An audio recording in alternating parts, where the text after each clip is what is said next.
All right, let's tackle a huge question today, one that honestly affects millions of people and, well, trillions of dollars.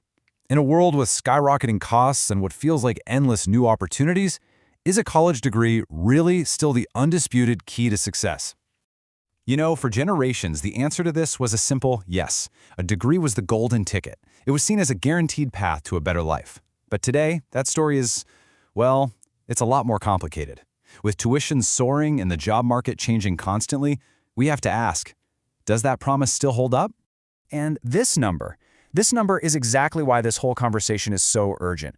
$1.7 trillion. That's the mind-boggling total of student loan debt just in the US. When the financial stakes are this high, you have to be absolutely sure you're making the right call. To really understand this debate, let's start with the traditional argument, the powerful, long-standing case for getting that degree. For decades, the evidence seemed completely, overwhelmingly clear. So, let's start with the hard numbers. The median return on investment for a bachelor's degree is about 12.5%. Now, to put that in perspective for you, that often beats the average long-term returns of the stock market. So financially, it has historically been a really solid bet. And that return, it just compounds over a career. When you look at the typical lifetime earnings of a high school grad versus a college grad, the difference isn't just a little bit. No, it's a huge gap that just gets wider and wider every single year. So how much is that gap actually worth? Well, over a lifetime, a college degree can mean an earnings premium of $1.2 million, or even more. I mean, that's a number that is incredibly hard to ignore. But here's the thing. The case for college has never been just about the money. Proponents argue the real value is in the stuff that's harder to put a price on, learning how to think critically, building a professional network from scratch, and just experiencing some major personal growth. These are the kinds of benefits that don't just shape a career, they shape a life. Okay, so a financial return that beats the stock market and over $1 million in extra earnings. Case closed, right? Get a degree, get rich. Well, not so fast. The reality on the ground has gotten way more complex, and it's led to some serious, widespread skepticism. Public perception has just shifted dramatically. The moment you bring debt into the picture, some surveys show that less than a quarter of Americans think college is worth the cost. I mean, think about that. That is a massive crisis of confidence. And here is a key reason why. 41% of recent college graduates are considered underemployed. What that means is they're working in jobs that don't actually require the degree they just went into debt for. They have the credential, but they're not really using it. And this skepticism, it's not just showing up in polls. You can see it in people's actions. Between 2010 and 2022, college enrollment in the US dropped by over 15%.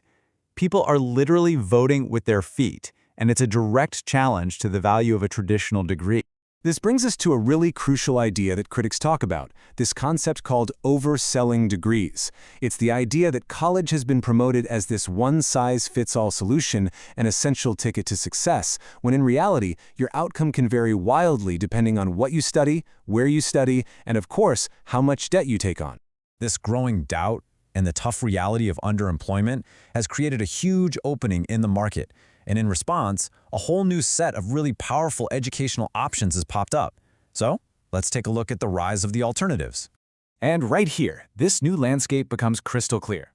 A four-year degree? Sure, it might take longer, but it could offer a higher long-term ceiling. But then you look at apprenticeships, boot camps, vocational schools.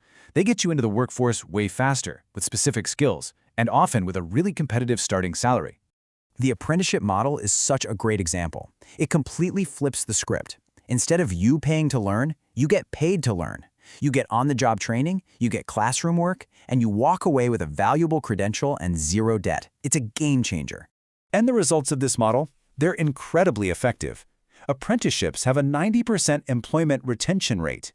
That means grads don't just get jobs, they keep them. And that's a clear sign they are well prepared and really valued by employers. Let's look at another one. The coding boot camp versus a traditional computer science degree. Look, neither one is better. They just serve different goals. The boot camp is like a surgical strike. It's all about speed and getting you targeted, practical skills for a specific job right now. The degree? That's about building a broad, theoretical foundation for a long career. It's really a choice between a scalpel and a comprehensive toolkit.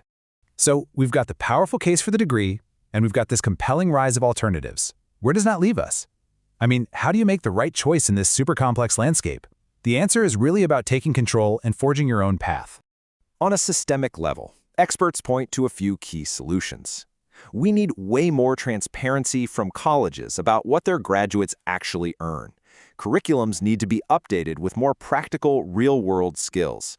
And we've got to keep expanding and supporting these affordable, effective alternatives. But ultimately, this all comes down to the individual. It comes down to you. The best investment you can make isn't a specific degree or a specific boot camp. It's the investment of your time to make an informed choice, to really understand your own goals, to research every single option, and to build the educational path that is truly right for you. Because that single golden ticket, it just doesn't exist anymore. The right path is deeply personal. So the question isn't just, is college worth it? The real question is, what do you want to build and which educational tools are going to help you build it?